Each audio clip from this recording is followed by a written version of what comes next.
Et je te laisse commencer à le diffuser. Tu me dis quand tu es OK sur Facebook et puis du coup, on attaque, hein. J'ai plus qu'à appuyer. Eh ben, appuyons. Allez-y. Allez, vas-y. C'est parti. Partager sur votre journal.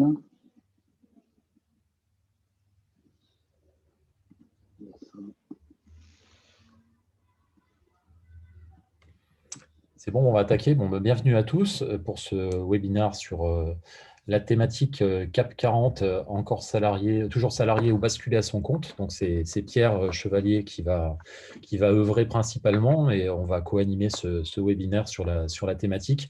L'idée étant de faire partager l'expérience des franchisés Optimize depuis leur statut d'ex-salarié jusqu'au moment où ils sont passés de l'autre côté de la barrière et qui sont devenus entrepreneurs eux-mêmes. Donc, je vais vous faire partager un écran plus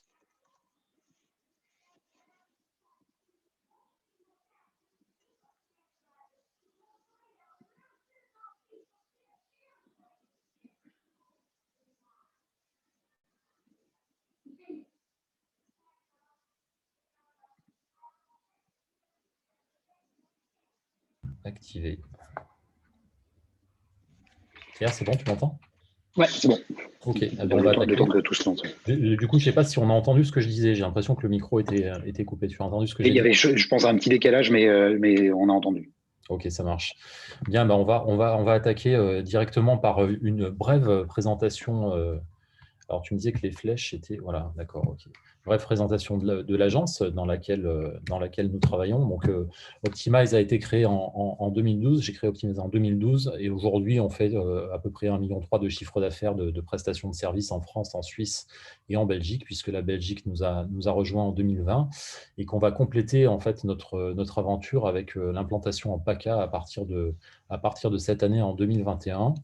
On est à peu près 13 personnes plus un prestataire permanent. Ça représente 250 clients sous contrat. Et il y a une holding qui s'appelle Optim Europe, qui couvre donc en tête de réseau les 10 franchisés Optimize. Nos métiers, très rapidement, ça va de la création de sites Internet en passant par le référencement naturel et payant, la stratégie social media et l'e-réputation. Évidemment, si on couvre le tout, on peut dire que ça permet en fait d'engendrer de l'inbound marketing, qui est la capacité à faire venir du trafic qualifié sur le site, à le nurturer jusqu'à temps qu'il devienne client de notre client. Ça, c'est la progression du chiffre d'affaires. On voit qu'on a souffert un petit peu du Covid, mais pas tant que ça, puisqu'on est quand même sur une progression constante en 2020 et que l'année 2021 s'annonce sur la même tendance. Mais voilà, alors l'objet, c'est pas vraiment de présenter Optimize, on va passer rapidement à la thématique du jour, mais c'était que vous puissiez savoir dans quel univers on fonctionne. On a une connaissance très verticale du CHR, des cafés, hôtels, restaurants, une vraie expertise métier sur le sujet, de par nos parcours respectifs. On a une vraie expertise digitale transversale sur la base des services que vous avez vus. On a une forte présence terrain, ce qui est un peu l'ADN de notre société et le pendant de l'implantation géographique qu'on veut avoir en France et en Europe. De fait, on essaie d'être très réactif et très disponible. On a des outils qui sont dignes d'une très grande entreprise. Ça, c'était mon credo, c'était vraiment d'adosser les franchisés sur les meilleurs outils du marché. Et par-dessus le marché, je dirais que ce qui nous caractérise aussi, c'est qu'on a vraiment un esprit de solidarité familiale très fort et que la plupart des franchisés qui sont rentrés sont des gens avec lesquels on avait déjà travaillé par le passé, soit en tant que client, soit en tant que fournisseur. Donc voilà pour la brève présentation, puisque l'objet, ce n'est pas de présenter Optimize, mais c'est surtout de parler de Pierre et de son parcours. Donc Pierre, tu vas prendre la parole pour nous dire d'où tu viens, quel est ton parcours précédent et qu'est-ce qui t'a motivé pour te lancer dans l'entrepreneuriat et puis, qu'est-ce qui t'a motivé pour te lancer dans l'entrepreneuriat avec nous? L'entrepreneuriat. Pardon. Il y a une petite faute. Eh bien, c'est d'abord, comme dirait Edouard Baird dans Astérix Mission et Cléopâtre, je dirais que c'est avant tout une rencontre qui m'a fait chanter la vie, c'est-à-dire la rencontre avec Frédéric Poulet, Optimize France, lorsque, dans ma précédente carrière, dans la gestion d'exploitation sportive spécifique golf, et plus précisément dans une direction marketing et communication d'un groupe opérateur de golf, c'est-à-dire gestionnaire de plusieurs parcours de golf. J'avais reçu Fred et les équipes d'Optimize 360 plutôt au début du développement d'Optimize, au milieu du développement d'Optimize, pour pouvoir lui confier en contrat cadre les métiers que je fais maintenant pour nos 53 golfs à l'époque.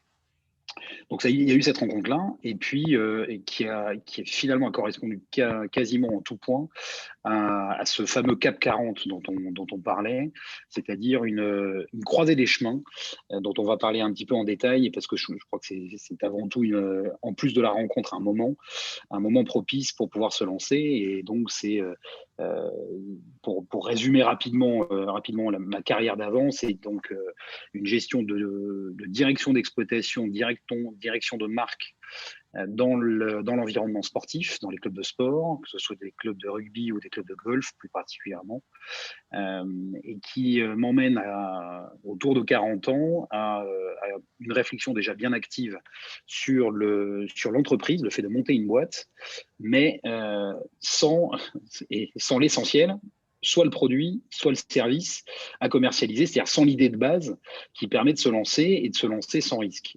On parlera également de la structure assez confortable de la licence de marque franchise qu'Optimize propose et proposait à l'époque pour pouvoir justement accompagner ce lancement en maîtrisant les risques, parce qu'il y en a, mais il s'agit de les maîtriser.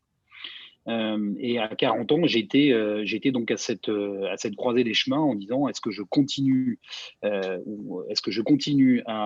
dans le salariat ou est-ce que je me mets à mon compte? Il se trouve qu'à ce moment-là, dans le groupe où j'étais, il y a une réorganisation stratégique et des changements au niveau de la direction générale, une réorganisation globale de tous les services support et de toutes les filiales de ce groupe-là, qui me fait en gros, apparaître sur la sellette, là aussi pour utiliser des termes d'émissions de télé. Et donc la question finalement, elle a été vite répondue. C'est à ce moment-là que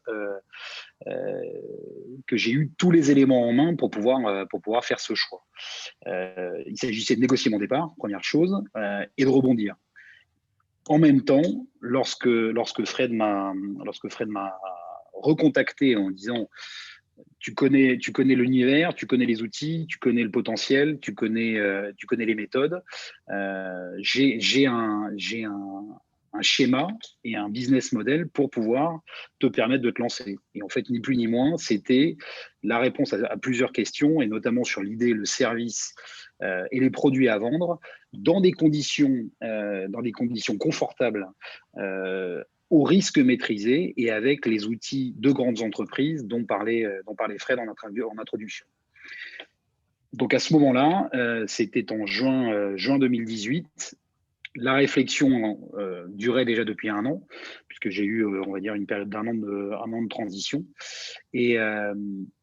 Et tout était réuni pour pouvoir se lancer, sachant qu'en plus, on rajoute dans notre beau pays qu'est la France, ce confort d'assistance, on va dire d'assistance de Pôle emploi, qui permet d'une manière générale de pouvoir tester un concept, se lancer, donc devenir entrepreneur non salarié et pouvoir utiliser un petit peu les 20-25 ans de cotisation chômage pour pouvoir se lancer avec 1 à 2 ans de visibilité d'indemnité devant soi pour pouvoir se lancer.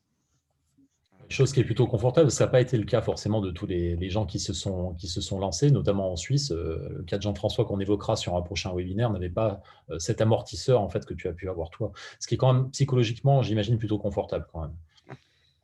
Complètement. C'est-à-dire qu'il y a cette considération en moins et cette crainte en moins, puisqu'on va en parler, là, les craintes avant de se lancer. Juste avant, les motivations, c'était le fait de me mettre à mon compte, cette liberté et ce cercle clos en fait de l'entreprise qui fait que ce que l'on entreprend littéralement est et pour son compte ou son bénéfice, et avec malgré tout autour une tribu, une famille qui accompagne le lancement, de manière, comme tu disais, confortable. Les craintes, elles sont pas multiples, mais elles sont, je pense, assez universelles. Est-ce que ça va marcher? Est-ce que je vais pouvoir me payer? Est-ce que le contexte sera bon? 2 ans, enfin, il y a maintenant presque 3 ans, évidemment, personne n'imaginait qu'on puisse se prendre dans les dents une telle pandémie que celle qu'on connaît depuis un an, avec les implications économiques que ça donne. Mais à l'époque, en plus des 2 premières que je viens de citer sur la pérennité de l'activité et sur la création de valeur, il y a le fait de pouvoir en vivre, donc rémunération plus et ou marge, par rapport à ce qu'on facture et ce que ça coûte. Est-ce que je vais pouvoir en vivre? Est-ce que je vais pouvoir en vivre longtemps? Est-ce que je vais savoir faire techniquement? Et donc là, il y a une réponse Optimize là-dedans, avec une formation initiale et une formation continue. Et ça m'amène au 4e point sur les implications personnelles et familiales. C'est même pas voir, c'est familial. C'est que ce concept et ce projet d'entreprise, il est d'abord personnel, certes, personnel, professionnel, mais il doit être aussi familial parce que ça implique, notamment en termes de temps, une participation passive, mais une participation passive de la famille. Donc c'était impératif qu'avant d'appuyer sur le bouton, toutes les personnalités en présence, toutes les forces en présence soient connues et soient d'accord et poussent dans la même direction. Et au-delà d'être d'accord, évidemment, de se concerter dans le cercle familial, il peut y avoir 2 effets en fait, de conséquences. Il peut y avoir l'effet de la surcharge de travail à venir par rapport à un poste de salarié, mais il peut y avoir aussi un effet inverse d'une organisation personnelle différente qui te permet aussi de te libérer du temps. Si tu peux nous en dire 2 mots. Oui, oui, on a tendance à l'évoquer entre nous, même pas forcément que dans la famille Optimize, mais avec d'autres entrepreneurs. Quand on est entrepreneur d'une part et quand on est en plus en home office, principalement, parce que c'est un peu le cas, on travaille tout le temps et on travaille jamais. C'est-à-dire que les journées peuvent être à rallonge parce que lorsqu'on n'a pas de contraintes de temps, déjà il n'y a pas de contraintes de transport, donc on est assez vite au bureau. C'est-à-dire passer de la chambre au bureau, ben ça se fait relativement vite. Pas de problème de bouchon, pas de problème de transport en commun, on y est direct. Et ça peut faire des journées à rallonge, notamment le soir, où on peut s'y remettre. Moi, je considère que c'est une force et que c'est un avantage. Il faut que la famille soit d'accord là-dessus aussi, parce qu'à force de ne pas couper sur la partie physiquement, sur la partie bureau et sur la partie lieu privé, maison, ça peut empiéter sur un certain nombre de moments de la journée avec les uns ou les autres, avec les enfants et les conjoints et conjointes. Donc c'est une extrême liberté qui, quand on l'utilise mal, peut-être avoir quelques effets secondaires et effets négatifs. Mais en tout cas, ça permet déjà une liberté totale d'organisation et ça permet de se réserver quand même des moments privés, même à la limite, sport ou loisir, même pendant une journée en semaine. C'est-à-dire que là, pour le coup, vous n'êtes redevable que de vous-même. Là-dessus, et c'est vous le maître à bord. C'est-à-dire que c'est vous qui mettez en place le planning d'une semaine, d'un mois, voire de la journée, avec des objectifs à atteindre. Et bon, là, on en parlera peut-être en détail sur qu'est-ce que c'est qu'être licencié de marque Optimize 360 et quels sont les métiers que l'on fait concrètement, comment ça se traduit. Et là, justement, on a cette liberté totale d'action, de pouvoir organiser ses journées, organiser ses semaines et ses mois pour pouvoir atteindre les objectifs, un budget, un chiffre d'affaires y compris la marge aussi, parce qu'il y a aussi tout un tas d'actions qui fait que il faut aussi payer les factures, payer les charges, assurer la compta avec des partenaires. Mais pour tout cela, on bénéficie d'une liberté totale d'action, de perspective, d'imagination et puis de direction que l'on donne à sa structure. Juste pour revenir sur l'aspect financier, quand tu parlais de charges, etc., il y a quand même un truc qui est assez intéressant dans un modèle comme le nôtre, pas forcément le nôtre uniquement, c'est que il y a déjà en fait des cas des cas qui ont enfin il y a déjà des précédents pardon sur le sujet, déjà des lancements et des retours d'expérience de franchisés existants. C'est-à-dire que le business model a déjà été éprouvé. Il y a déjà des cas pratiques de montée en puissance qui ont été démontrés, et donc ça permet aussi de se benchmarker. Quand on se lance seul, je suis bien placé pour le savoir puisque je l'ai lancé sans avoir de franchisé au départ, et donc je suis parti d'une page blanche. On n'a pas ce benchmark en fait. Donc on est obligé de tâtonner sur de la politique commerciale, on est obligé de tâtonner sur du positionnement d'offres. Lorsqu'on arrive à dossier à une structure, il y a quand même aussi, tu vas pouvoir en témoigner Pierre, mais voilà, la possibilité de se faire un PNL prévisionnel sur la base d'un benchmark existant, ce qui est quand même à mon avis également un confort de démarrage qu'on n'aurait pas en se lançant seul, sans avoir de structure autour. Ce n'est pas uniquement s'adosser à une marque, ce n'est pas uniquement s'adosser à des outils, c'est s'adosser à une expérience aussi. Complètement. Et là, il y a plusieurs points que tu as soulevés. Le premier gros avantage, c'est de pouvoir se baser sur l'expérience Optimize France, donc la tienne et celle des autres. Outils, formation, méthodes et clients aussi, parce qu'il y a une visibilité claire qui est acquise par Optimize depuis maintenant presque 10 ans et qui permet d'avoir un site déjà qui est un aimant à clients, participer à des appels d'offres nationaux grâce à l'enseigne Optimize 360 qui m'a permis de démarrer assez fort dès le premier mois d'activité en juillet 2018, où tu venais de recevoir, Fred, un contact de client qui cherchait à avoir un peu plus de visibilité au début sur la e-réputation, et avec qui finalement on a réussi ensemble à vendre des prestations complémentaires et sur lequel on faisait la totale, c'est-à-dire la partie référencement naturel, référencement payant, community management et la e-réputation, et 12 qui font 100, je ne vous rends pas la monnaie, et c'était parfait. Donc ça a permis de me lancer avec un chiffre d'affaires déjà assez conséquent pour un premier mois d'activité et une première année d'activité. Ouais, ça, on en parlera en effet plus tard, parce qu'il y a cette capacité en effet à pouvoir générer du leads entrant finalement qui est basé sur une présence depuis 10 ans d'un site internet qui fait lui-même de l'inbound marketing, sur la base d'un réseau qui peut renvoyer la balle. Et je crois que tu as une expérience récente également avec Jean-François en Suisse, où vous êtes en capacité d'adresser un client sur 2 pays en même temps parce qu'il y a une présence sur 2 pays tout simplement. Enfin, c'est aussi bête que ça avec Procad. Oui, c'est ça. Et donc, Procad, qui est un cabinet de gestion de management de transition, permet effectivement d'avoir une double offre. Il se trouve qu'ils ont 2 bureaux, un en France, enfin 2 en France, Paris et Lyon, et un en Suisse.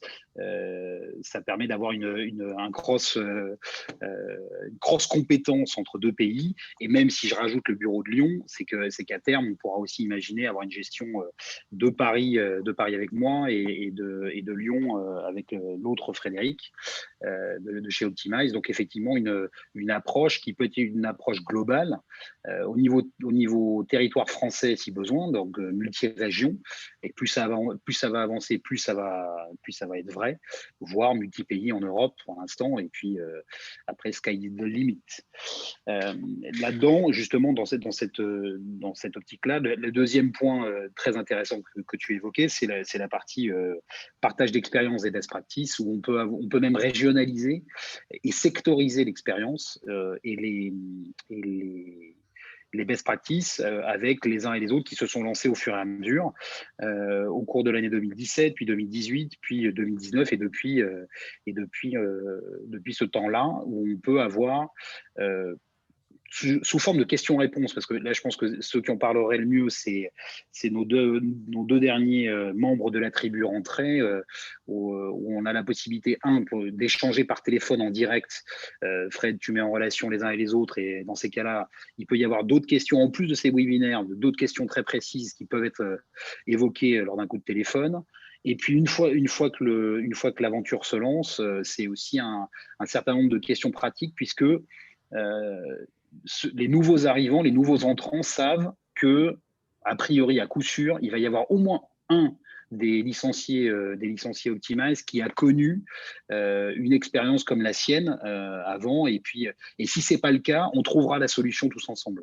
Et donc, on a des réponses à des questions qui sont soit immédiates, soit assez rapides, grâce à l'expérience des uns et des autres, qui fait que on va aller beaucoup plus vite dans la mise en place de son business model, dans la mise en place de son business plan et dans le lancement de l'activité et dans la montée en puissance.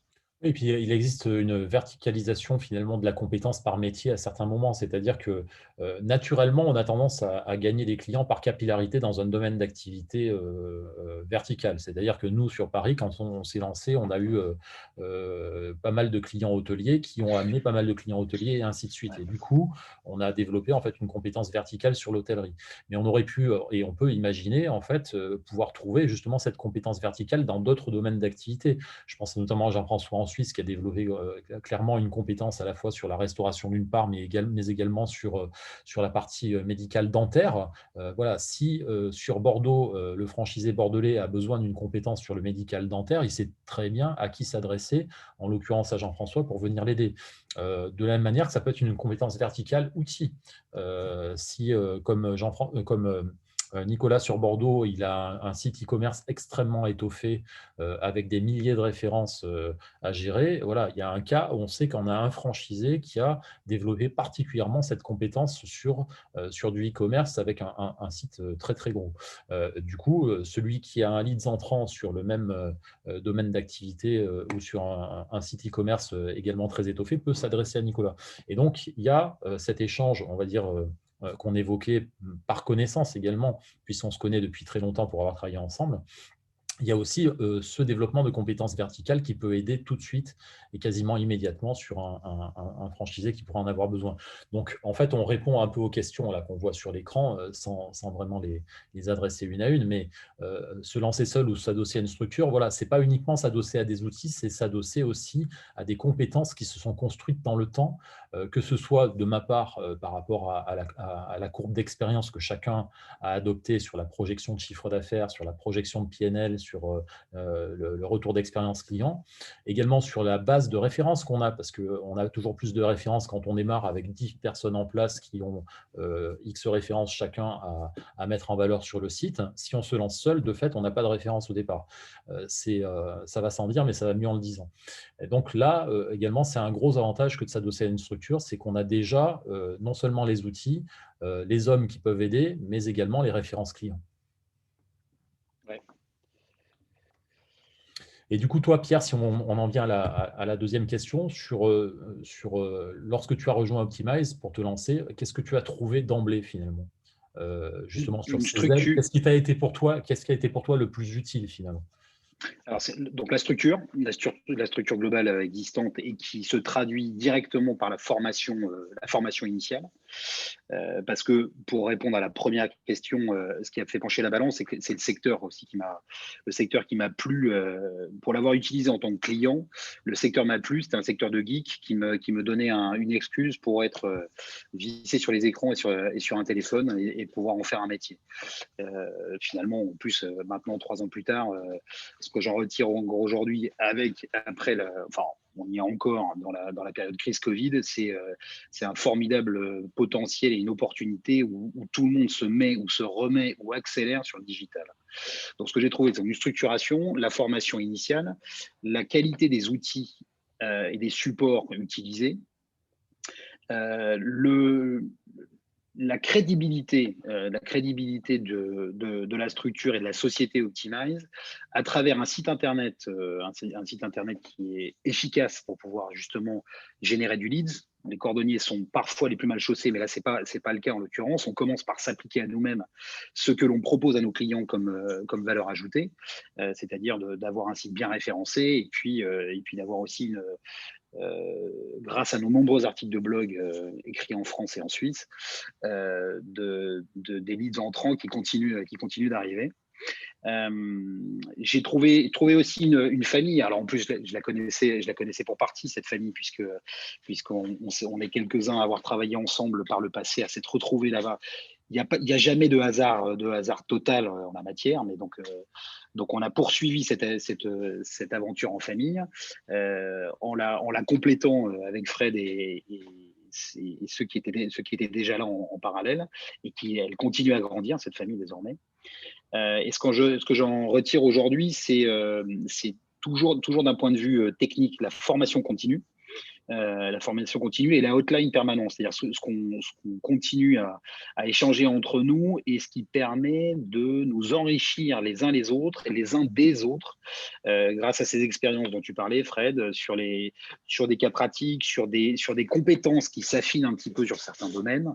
En l'occurrence, moi, j'ai développé ma partie avec un réseau perso qui soit un réseau de copains, un réseau de connaissances, un réseau de bouche à oreille, plus la partie réseau LinkedIn aussi, puisqu'il faut en parler, mais ça peut, enfin, ça m'a apporté du bise comme ça.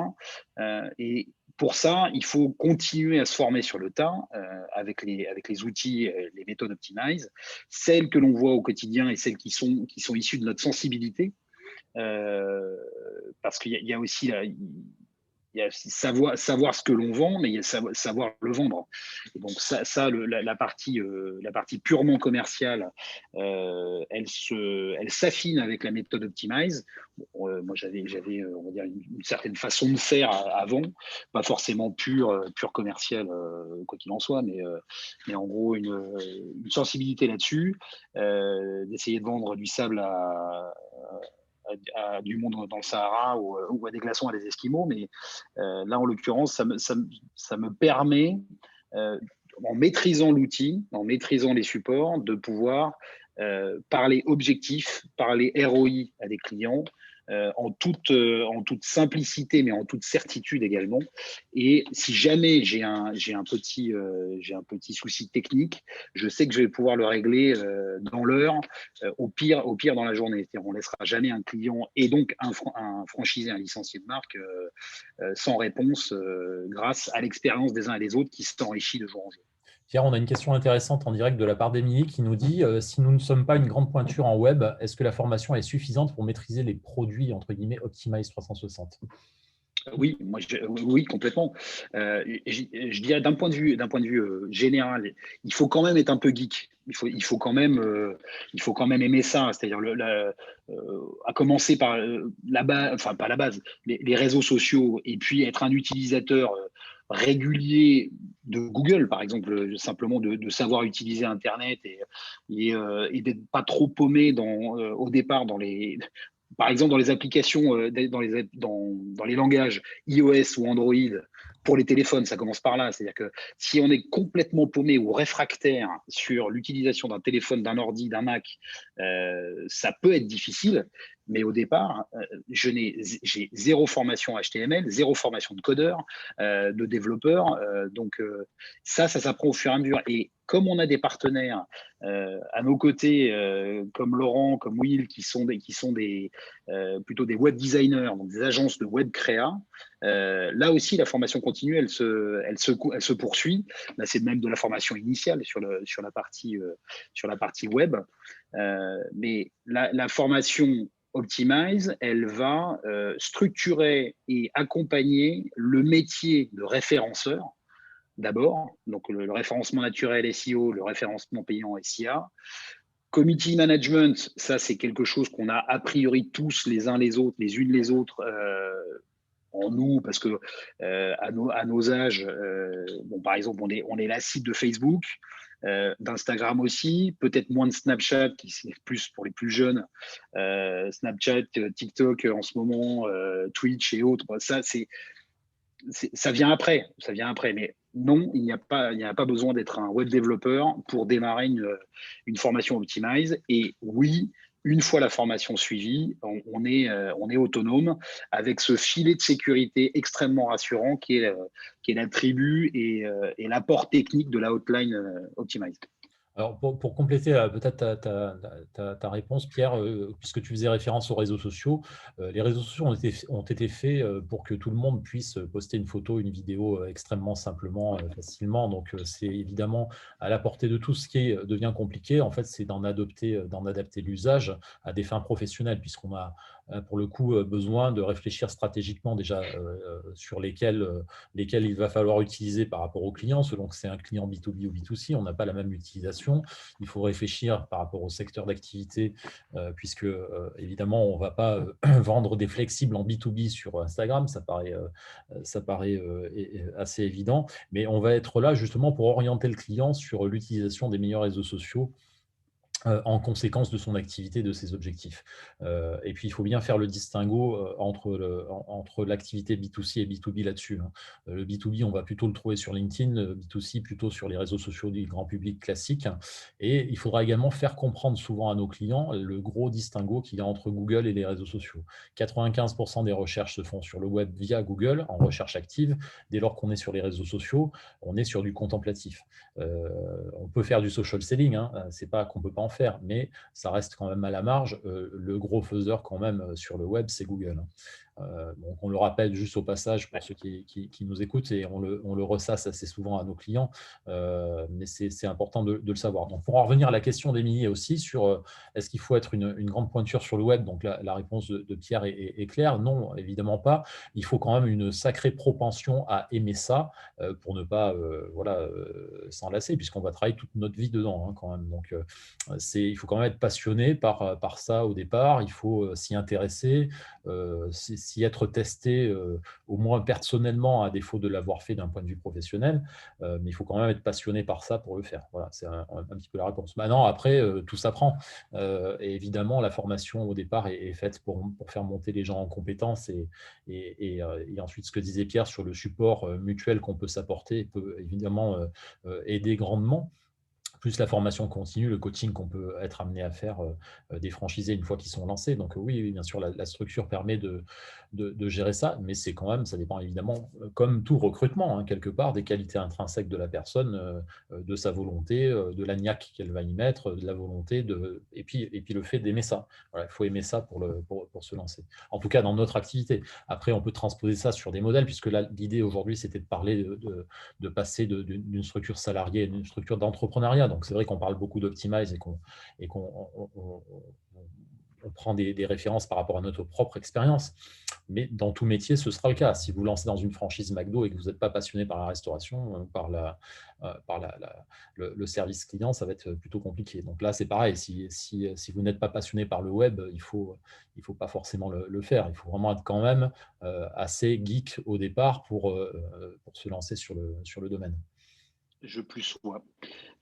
Et en conclusion, on va dire, conclusion partielle à ce stade du webinaire, à la moitié quasiment du webinaire, puisqu'on parle d'entrepreneuriat et de moments de vie, je parlais d'une croisée des chemins ou un carrefour. Je crois que le moment où je me suis lancé, donc sans parler d'Optimize, ça correspondait exactement à la fois une synthèse de mes premières années professionnelles, une envie qui a toujours été là de me lancer dans l'entreprise, c'est-à-dire plutôt la création, plutôt cette liberté dont on parlait tout à l'heure, qui correspond aussi à un fait professionnel, donc là qui est pas maîtrisé à ce moment-là, puisqu'on on me demande d'arrêter ma mission et de partir à un moment qui n'était pas prévu. Donc, on accélère sur cette prise de décision. Et là, le hasard faisant bien les choses, le moment où me replonge dans le business model d'Optimize grâce à Fred permet de répondre à un certain nombre de questions et de soulager certains risques ou certaines craintes dans le monde de l'entreprise et le fait de se lancer seul, ce qui n'est pas le cas Il y a une dans le question, cas présent. Il y a une question d'Alexandre, on va y répondre en direct, qui dit merci Alexandre pour la question. Avec 1,3 million pour 13 personnes, dont 10 franchisés, comment appréhender le business model, perspective d'une nouvelle franchise chez vous? Alors déjà, le 1,3 million, on ne peut pas le diviser par 13 parce qu'il y a énormément de nouveaux franchisés dedans. Donc, pour répondre à ta question, Alexandre, il faut compter en fait sur un horizon de 1 an et demi, 2 ans, pour un franchisé qui s'y met à fond, 200 000 € de chiffre d'affaires avec un taux de marge à 85% à peu près, taux de marge brute, pour te donner un ordre d'idée en fait de ce que ça peut représenter en termes de capacité à se payer, etc. Ça suppose évidemment qu'on s'y lance à fond, que les heures de travail, c'est du quand même 60-70 heures par semaine. Ça suppose d'avoir un peu de chance sur les premiers clients, ça suppose de jouer sur la capillarité client, mais voilà, je pourrais te transmettre, si tu le souhaites, puisqu'on se connaît déjà, des éléments plus concrets, plus chiffrés. Tout ça pour te dire qu'on peut très bien en vivre. C'est pour ça qu'il ne faut pas diviser les 1,3 million par 13, parce que sur les 13, il y en a 5 nouveaux qui viennent de se lancer. Voilà. Donc, sur la structure parisienne, où on est 3 aujourd'hui, on est plutôt à 600 000 sur la structure d'origine. Avec 3 personnes, ça peut te donner un ordre d'idée en fait, de ce que ça peut représenter. Moi, je peux te donner cet insight-là, Alexandre, sur la première année qui a duré 6 mois. J'ai fait 60 000 de chiffre d'affaires, 50 000 de chiffre d'affaires. Non, c'était moins que ça. C'était 40 000 de chiffre d'affaires. La deuxième année pleine, 2019, j'étais à 95. Et là, l'année 2020, avec les légers tumultes qu'on a connus, parce que c'était plus des opportunités, mais il y a eu quelques décalages, je termine à 130 l'année, et avec un BP pour 2021 qui va flirter les 200 000 dont parlait Fred. Et tout ça avec une marge extrêmement confortable. Je ne connais pas beaucoup de domaines où l'EBITDA soit aussi important grâce à finalement un coût de structure assez faible, mis à part le salaire et les charges. Alors, pour en venir aux questions suivantes, Pierre, alors, sauf si on n'a pas répondu, auquel cas on a le chat si on n'a pas été assez complet pour pouvoir répondre aux questions. Moi, j'ai une petite idée sur la question et je donnerai mon avis, mais quel est, selon toi, maintenant avec ton expérience, le meilleur moment pour se faire? Tu dis, voilà, on est salarié depuis X temps dans une boîte, c'est quoi l'âge charnière ou la période charnière pour se lancer? S'il y a un âge médian, c'est celui qu'on a choisi comme titre. Parce qu'en règle générale, il y a soit une crise à 40 ans, soit des opportunités. Là, c'est plutôt l'aspect bénéfique et optimiste. Et donc à 40 ans, on a à la fois, on est à la moitié du chemin, c'est-à-dire qu'on a quasiment autant d'années professionnelles derrière nous que devant nous. Et là c'est là où les perspectives sont enthousiasmantes sur le monde de l'entreprise. C'est-à-dire qu'en gros, on va dire, il me reste 20 ans, 25 ans à bosser. Je préfère le faire tel que je suis organisé actuellement. C'est-à-dire que je vous le dis, je vous le confesse, je n'ai aucun regret. Au contraire, d'avoir pris le virage et d'avoir été à droite côté entreprise à mon carrefour à 40 ans. Et je suis très heureux comme ça maintenant avec le recul. Donc âge charnière, c'est la moitié de sa carrière professionnelle. Et 40 ans, c'est généralement à peu près cet âge-là, plus ou moins 5 ans en fonction de la longueur des études supérieures. Alors, moi, je me permettrai de compléter juste ta réponse avec quelques éléments de contexte. En fait, je pense qu'avant 40 ans, c'est compliqué parce qu'il faut c'est quand même mieux d'avoir une expérience dans les grandes entreprises, d'avoir acquis des méthodes, avoir appris pas mal de choses, avoir été confronté à différents sujets. Je ne vois pas un gamin de 20 ans se lancer en fait, sur de la franchise et sur de l'entrepreneuriat même adossé à une structure comme la nôtre. Parce qu'en fait, il y a aussi un autre critère, c'est qu'on a affaire à des décideurs, des chefs d'entreprise eux-mêmes, notre cible étant les PME, grosses PME, etc. Donc, nos clients étant leurs patrons. Et arriver en ayant 20-25 balais devant un chef d'entreprise, ce n'est pas forcément facile en termes de crédibilité, quels que soient les produits qu'on ait à lui vendre. Donc, pour avoir justement de la crédibilité, de l'expérience, etc., je vois mal des franchisés se lancer avant cette quarantaine d'années, on va dire 35-40 ans. Et de l'autre côté, je vois mal en fait des gens se lancer après 50 ou beaucoup après 50 parce que là, pour le coup, il s'agit aussi de valoriser sa structure et sa boîte à des fins de revente à terme, à des fins de succession peut-être, hein, et qu'il faut avoir le temps en fait de la lancer, et de la mettre sur les rails. Donc on voit qu'on peut atteindre 200 000 euros de chiffre assez vite en 2-3 ans, la monter beaucoup plus haut puisque évidemment l'idée c'est de faire croître la structure, la société pour la valoriser et encore mieux en vivre. Et donc, si on a devant soi uniquement 10 ans, voilà, on ne va pas monter une boîte qui fait des centaines de millions d'euros.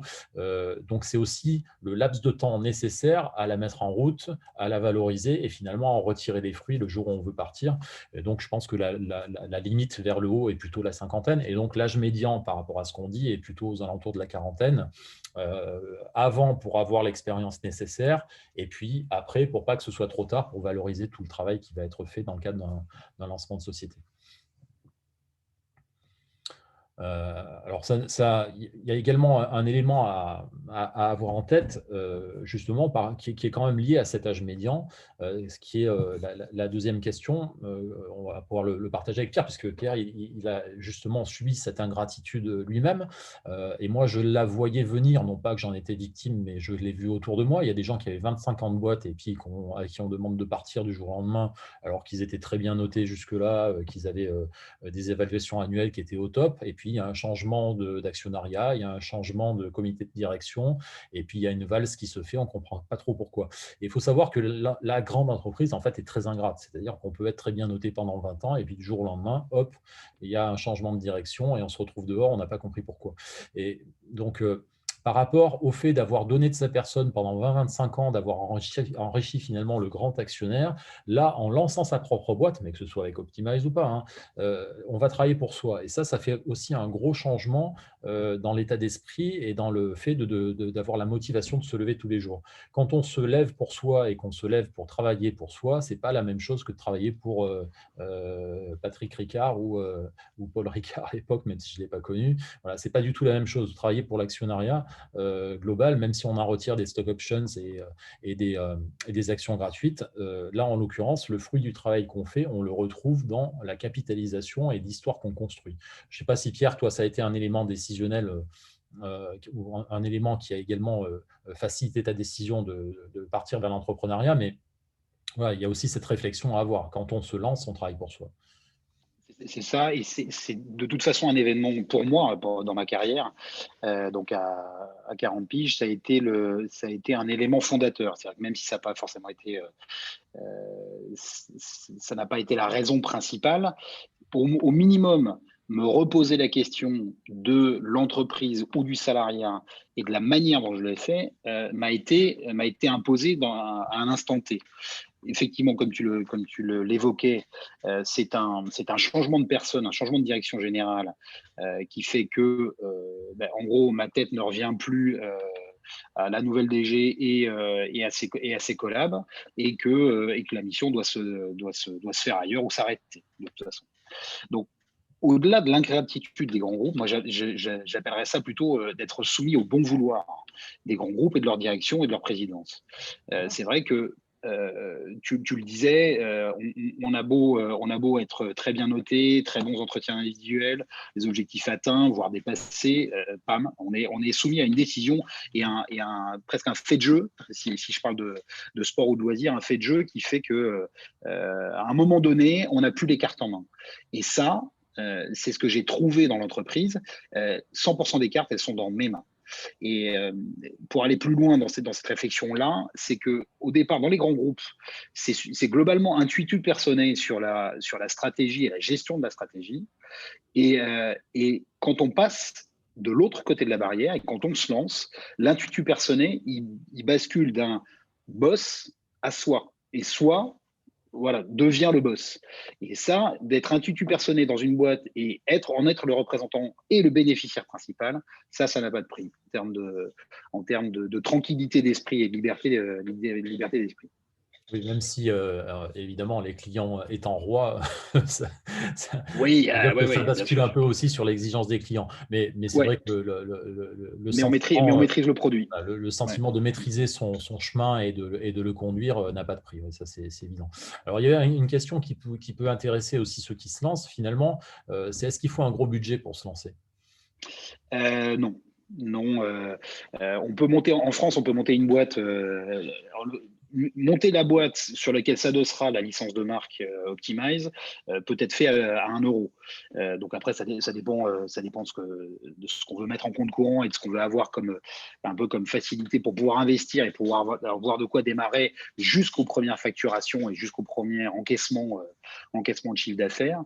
Mais sur les besoins intrinsèques, par exemple, dans l'exemple Optimize, c'est un bon ordi, une bonne connexion Internet, de quoi aménager un bureau confortable chez soi ou, si c'est son choix, de pouvoir en louer un ailleurs. Donc, les frais sont extrêmement limités. Quand on a la chance d'être en France, d'avoir ce système aussi, ce système d'indemnité chômage Pôle emploi pour se lancer, c'est aussi confortable et c'est du temps de gagner pour faire de la trésor pour pouvoir en vivre 6 mois, 1 an ou 2 ans plus tard. Ouais, ça, c'est lié aussi à l'activité de prestation de service, parce que si on devait monter une franchise McDo, ben voilà, il faut mettre tout de suite 700 000 euros au départ comme Ouais. investissement. Si on veut monter un peu beau bureau, c'est à peu près la même chose. Donc voilà, si ça reste, tout ça pour répondre à la question avec toi, Pierre, ça reste un budget très très modeste, voire quasi inexistant par rapport à d'autres franchises, étant donné le secteur d'activité. Bon, il faut quand même couvrir évidemment tout ce qui est droit d'entrée, etc. Mais c'est pas, ça ne va pas chercher des 100 et des 1000 quand même. Donc c'est aussi l'avantage, c'est cette souplesse de ne pas être obligé d'avoir de bureaux, de ne pas être obligé d'avoir des structures de production, de ne pas être obligé d'avoir des locaux qui permet aussi de se lancer de façon avec des budgets relativement modestes finalement. Donc, et après, donc on enchaîne également sur la fin des questions. On les a déjà un peu évoqués tout à l'heure au travers de l'âge et l'expérience nécessaires, mais quelles sont, d'après toi, les qualités pour se lancer dans l'entrepreneuriat? Il y a beaucoup de mots en on. Motivation, conviction, ça c'est au départ. Il faut être convaincu par le principe même de l'entreprise et de se lancer seul, évidemment, puisqu'on va être, c'est le revers de la médaille. On est seul maître à bord, donc on est aussi seul redevable et seul commercial, seul VRP, seule image, seul représentant de la structure, du moins au début, jusqu'à la première embauche. Euh, Deuxièmement, une question d'organisation, parce que là, dans le schéma Optimize et dans le marketing digital, on est devant son Mac, devant son ordi. Les journées s'organisent comme celle-là. Il y a un ensemble de prestations, de tâches et d'actions à réaliser pour ses clients, son client au début, puis ses clients au fur et à mesure. C'est donc une question d'organisation de son temps, extrêmement extensible, comme on le disait. Vous savez sans doute que dans les cours de management, on dit que le temps est extensible. Si on prévoit de faire une réunion en 2 heures, elle va durer 2 heures. Si on prévoit de la faire en 1 heure, quasiment naturellement, ça va compresser et ça va se réaliser en 1 heure. Une journée de boulot, c'est quasiment pareil. On a vu qu'on pouvait travailler du lever du jour au coucher du soleil en fonction de ses contraintes personnelles et familiales, par exemple. Mais donc, c'est une question d'organisation pour pouvoir délivrer, malgré tout, et d'avoir une certaine forme de sagesse parce on travaille seul. Alors, la base, c'est qu'on travaille seul sur sa structure, du moins jusqu'à la première embauche. Et on en parle pour raccrocher à ce qu'on disait au tout début, on a la famille Optimize qui est à côté aussi. Donc on est seul sur l'entreprise dans un premier temps, mais on n'est jamais seul sur une journée et jamais seul sur la gestion justement de son organisation parce que toujours des questions, des échanges qui se font, plus ou moins futiles, plus ou moins techniques, plus ou moins utiles. Mais nos journées, même si on se parle pas, on sait on les fait côte à côte et on les fait ensemble. Et on sait dès qu'on a un besoin, ça peut répondre directement. Alors, je vais juste compléter ta réponse, Pierre, sur la partie qualité, puis je vais répondre à la question d'Alexandre qui nous a posé par chat. Quel avantage concurrentiel versus d'autres agences de référencement? Donc, je finis juste de répondre sur la partie qualité. Ouais, Par expérience, moi, je vois que ceux qui réussissent le mieux sont ceux qui ont une niaque commerciale d'enfer. ouais. Il faut dire les choses telles qu'elles sont, il faut aller chercher le client. Motivation. Après, on délivrera ce qu'il faut, puisqu'on a les méthodes pour, on a les outils pour, on a l'équipe pour. Donc, ça, ce n'est pas vraiment le sujet. On arrivera à délivrer les prestations et à montrer du résultat.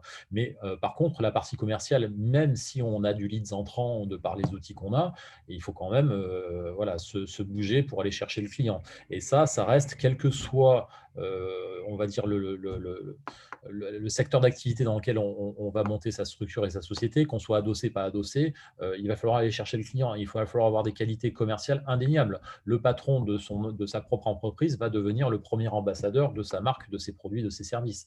À partir de là, il faut avoir des qualités commerciales, même si à l'entrée, moi, je forme les gens à la négociation et à la vente pour avoir formé des commerciaux et des négociateurs pendant 15 ans dans des grands groupes. Donc, je leur donne cette formation-là. Mais malgré tout, je pense que voilà, être un super vendeur et un super négociateur, ça reste une qualité majeure dans le fait de créer une entreprise et de la gérer ensuite. Alors, pour répondre à la question d'Alexandre, je vais peut-être te laisser répondre, Pierre, et puis je compléterai éventuellement également. D'après toi, quels sont les avantages concurrentiels qu'on aurait ou qu'on a par rapport à d'autres agences de référencement? Avantage concurrentiel, pour en reparler, parce qu'on l'avait au début, c'est sur la partie géographique, c'est-à-dire le maillage local et régional. On a une approche très, très terrain par rapport à d'autres agences peut-être plus grosses, qui sont soit parisiennes, soit lyonnaises, et qui sont dans leur zone de chalandise. Optimize, l'avantage, c'est quand tu te lances sur un territoire donné, on a une méthode et une approche qui fait que premièrement, on va connaître les problématiques de ses clients. Que cette définition des secteurs géographiques est bien faite parce que justement, Fred, tu t'es appuyé sur des profils qui sont basés ou se sont basés, comme l'exemple de Nicolas qui déménage et s'installe en Nouvelle-Aquitaine à Bordeaux, et qui s'ils ne le connaissent pas au début, vont connaître le périmètre comme leur poche. On a cette particularité aussi pour nos clients, et ça c'est très apprécié dans cette approche locale et terrain, de les voir une fois par mois pour faire une review du mois précédent et les perspectives du mois suivant. En ce moment, c'est un peu mis entre parenthèses et on se bouffe beaucoup de Zoom, mais en temps normal, on voit nos clients une fois par mois physiquement, c'est-à-dire qu'on est vraiment au contact, ce qui donne une personnalisation et un avantage concurrentiel de notre agence sur la partie intuitu personnel dont je parlais tout à l'heure, et qui fait que on ne peut pas, même si on est dans le digital, on ne peut pas gérer 100% de la relation client à distance. Même si en ce moment, on le fait un petit peu contraint et forcé, puisqu'on on limite un certain nombre de déplacements et de rapports, mais on a cette faculté-là d'être sur le terrain. Autre Alors, avantage concurrentiel, c'est l'aspect technique et expérience qui fait que on a les meilleurs outils, la meilleure façon de les utiliser et formation adéquate, qui fait que, pour raccrocher aussi à la question d'Émilie un peu plus tôt, que avec cette sensibilité web, cette sensibilité connexion réseaux sociaux, techniques, geek, on arrive à se muer et à bouger en tant que technicien, mine de rien, technicien SEO, SIA, community management, c'est moins compliqué, gestion de la réputation. Mais donc, on a cet apport technique indéniable, des outils, des méthodes et de la formation qui fait qu'on se lance en plus un petit peu costaud sur le sujet et avec cette formation continue qui nous permet d'être de plus en plus crédibles vis-à-vis de nos clients. juste pour compléter la première partie de ta réponse auprès d'Alexandre, nombre de clients qui nous ont dit mais on va vous prendre vous parce que bah, l'agence avec laquelle on travaille, on la voit une fois par an et encore. ils nous envoient un rapport PDF et ils nous facturent X milliers d'euros sans qu'on les ait jamais vus. En fait, cette proximité, moi, je l'ai apprise de Pernod Ricard et de la force de vente Pernod Ricard. Une des forces du groupe, c'est justement le passage récurrent et l'entretien finalement relationnel et commercial qu'on peut avoir au fil de l'eau. Au-delà du fait que ça permet également de prendre la température intermédiaire, de gérer des inflexions de stratégie et stratégiques avec les clients.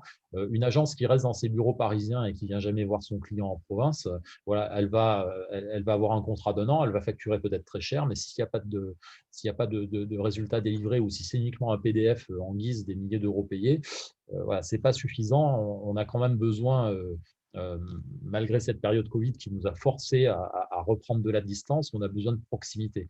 Et moi, si j'ai voulu implanter, comme l'a dit Pierre tout à l'heure, localement des agences, c'est justement pour gérer cette proximité commerciale locale. Deuxième élément de réponse, la verticalisation des métiers qu'on connaît, c'est-à-dire qu'on s'est spécialisé, comme on le disait tout à l'heure, dans l'hôtellerie, par capillarité, tout simplement. Un client en a amené un autre, qui en a amené un autre, et ainsi de suite. Et de fait, quand on verticalise une compétence, ça permet non pas d'avoir un avantage concurrentiel en tant qu'agence de référencement, mais en tant que spécialiste du secteur. Et ça, on commence à l'avoir dans l'univers du tourisme, du réceptif et de l'hôtellerie. On commence à l'avoir dans les sports de fête, parce que les gens qu'on a recrutés comme franchisés, bah, il y en a 3 qui viennent de l'univers YouGolf et du golf. Donc, de fait, dans le sport, on a une connaissance très approfondie de cet univers-là. Il y a un franchisé qui a travaillé très longtemps avec la Fédération française de plongée. Voilà, donc on arrive sur des métiers verticaux à pouvoir être de fait beaucoup plus crédible qu'une agence très généraliste. Donc on prend une grosse agence parisienne, parmi les plus grosses, on peut même les citer, hein. On prend en première position un Primelis ou un Eskimos qui vient voir un groupement hôtelier. Non seulement je n'ai pas à rougir, mais je pense que je leur passe devant, mais sans problème. Parce qu'on a une telle expérience verticale métier qu'ils pourront avoir les meilleures techniques de référencement, ils n'auront pas le langage commun avec le client. Savoir parler d'un OTA, qu'est-ce que c'est qu'un OTA, savoir ce que c'est que de la défense de marque, savoir ce que c'est que des meta-search, une agence de référencement classique, elle ne sait pas ce que c'est. Voilà. Et donc, la verticalisation des métiers, la connaissance verticale des métiers devient, ce n'est pas lié à Optimize, hein, c'est lié à notre expérience, devient un vrai avantage concurrentiel vertical. Donc, en fait, il faut toujours avoir en tête l'avantage concurrentiel d'une marque, hein, d'un nombre de services, mais également la compétence verticale qu'on est amené ou que l'agence est amenée à développer avec des clients en particulier. Alors peut-être que l'agence de référencement qui travaillera avec Total depuis 10 ans aura également un avantage concurrentiel par rapport au groupe pétrolier que je n'aurai pas. C'est pour ça qu'il faut regarder aussi sur une agence les références, parce que les références ne sont pas uniquement des références clients avec un joli logo. Ça suppose aussi que depuis des années, on a travaillé sur du langage commun avec le secteur d'activité concerné. Donc l'avantage concurrentiel, moi je dirais qu'on en a un clairement sur les univers sur lesquels on travaille en vertical. Mais bon, ça, ce n'est pas lié à Optimize, c'est lié à notre courbe d'expérience. Et finalement aux personnalités et au réseau des uns et des autres qui fait qu'ils se teintent au fur et à mesure d'une certaine spécificité et spécialisation selon les secteurs. D'ailleurs, pour Alexandre, en termes d'avantages concurrentiels, de méthodes, de path optimize, on se donne rendez-vous d'ici 2 à 3 semaines, puisqu'on on a une partie plus technique, étude de cas, le 7 avril, où on va montrer justement quels sont les avantages concurrentiels pour nos clients. Mais étant donné que c'est le sel de tout, ça peut permettre justement de rentrer un petit peu plus dans les détails des case studies. Alors justement, ça permet de faire la transition puisqu'on arrive au bout du webinaire. Merci à tous d'avoir écouté et d'avoir participé, Émilie et Alexandre pour leurs questions. Et puis s'il y en a d'autres, on est avec Pierre disponible pour y répondre. On va enregistrer en fait ce webinaire et le rediffuser pour ceux qui l'auraient loupé. Mais si vous souhaitez soit postuler pour une franchise, vous avez un lien qu'on va pouvoir mettre dans le… Oups, j'ai cliqué sur le PowerPoint, donc je ne sais pas voir le lien. On va mettre le lien dans le chat et vous l'aurez également dans la vidéo. Vous pouvez prendre évidemment rendez-vous avec Pierre ou avec moi si vous avez des questions. En tout cas, on va vous donner les moyens de pouvoir nous recontacter derrière. Et puis, on vous donne rendez-vous, comme le disait Pierre, dans 15 jours. On va présenter un cas pratique pour aller plus loin et montrer finalement maintenant, voilà, une fois que Pierre est rentré, a fait partager son expérience, qu'il nous fasse carrément le retour d'expérience sur un client pour démontrer ce qui a été fait et comment on s'y est pris, pour ceux qui veulent aller plus loin, pour ceux que ça intéresse. En plus, c'est un resto, donc c'est donc un bar-resto. En ce moment, c'est compliqué de parler de success story dans la restauration, mais bon, l'expérience est antérieure à la crise Covid. Ça marche. Eh ben, merci à tous. Et puis, on vous donnera justement les liens pour revoir cette vidéo si vous le souhaitez et les liens pour nous recontacter au besoin. Donc, on vous donne rendez-vous dans 15 jours avec Pierre pour ce cas pratique. Salut à tous, à À bientôt. bientôt.